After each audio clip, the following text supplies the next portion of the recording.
क्या आपको ये पता है कि अब 18 साल से ऊपर के लोगों के लिए आधार कार्ड बनवाना आसान नहीं रहा। सरकार ने अब ये कह दिया है कि पहले ये बताओ कि तुम इस देश के हो भी या नहीं। जी हाँ, अब सिर्फ नाम, पता और फोटो लेकर आधार बनवाने का जमाना गया।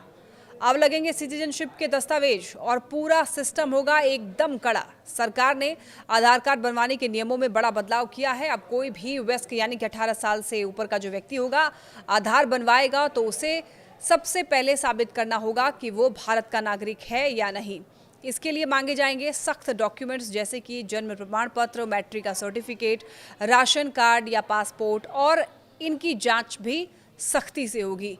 तो अब तक आधार कार्ड को सिर्फ पहचान का सबूत माना जाता था, सिटीजनशिप का नहीं, और इसीलिए कोई भी शख्स चाहे भारत का हो या नहीं आसानी से आधार बनवा लेता था और फिर उसी आधार को इस्तेमाल करके वोटर लिस्ट में भी घुस जाता था, सरकारी योजनाओं का फायदा उठाता था। लेकिन अब सरकार कह रही है इनफ इज इनफ। UIDAI यानी कि भारतीय विशिष्ट पहचान प्राधिकरण ने यह बताया कि हाल के ही सालों में कई शिकायतें आईं कि अवैध प्रवासी यानी कि जो इलीगल इमिग्रेंट्स हैं वो फर्जी दस्तावेजों के जरिए आधार बनवा रहे हैं और फिर उनका इस्तेमाल वोटर ID, राशन कार्ड और हर तरह की जो सिम कार्ड्स लेने तक में किया जा रहा है। इसीलिए अब सरकार ये चाहती है कि जो भी नया आधार कार्ड बनेगा, जो लोग भी नया आधार कार्ड के लिए अप्लाई करेंगे, उसका पहले तो बैकग्राउंड चेक होगा। इसके लिए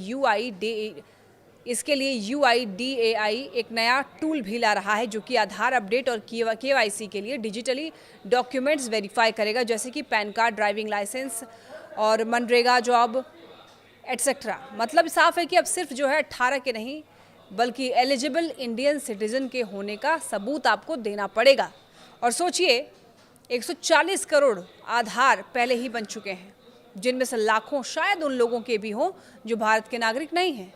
अब सरकार ये कह रही है कि फ्यूचर में ऐसा ना हो, इसीलिए ये कदम उठाए गए हैं। पर ऐसे में सवाल ये है कि पास्ट में जो हुआ उसका अकाउंटेबिलिटी कौन लेगा। कुछ लोग ये कह रहे हैं कि ये एक सही कदम है जो कि नेशनल सिक्योरिटी के लिए ज़रूरी था। वहीं कुछ लोगों का ये मानना है कि इससे जेन्युइन लोगों को भी परेशानी होगी, जिनके पास बर्थ सर्टिफिकेट या फिर मैट्रिक की मार्कशीट नहीं है, जो गरीब तबके से आते हैं या गांव देहात के इलाके से हैं। फिलहाल इतना साफ है कि अब आधार कार्ड बनवाना एक फॉर्मल आइडेंटिटी टास्क नहीं है बल्कि सिटीजनशिप टेस्ट बन चुका है। और अगर आपके पास ज़रूरी डॉक्यूमेंट्स नहीं है तो शायद अब आधार लेना भी आपके लिए एक सपना जैसा हो जाएगा। आप इस बदलाव के बारे में क्या सोचते हैं? क्या ये नेशनल सिक्योरिटी के लिए सही फैसला है या फिर आम आदमी के लिए नई मुसीबत है? नीचे कमेंट में आप ज़रूर बताएं। अगर वीडियो आपको अच्छी लगी हो तो लाइक करें और चैनल को भी सब्सक्राइब कर लें। बेल आइकन ज़रूर दबा दें ताकि ऐसे ही साफ और सच बताने वाले अपडेट्स आप तक सबसे पहले पहुंचे।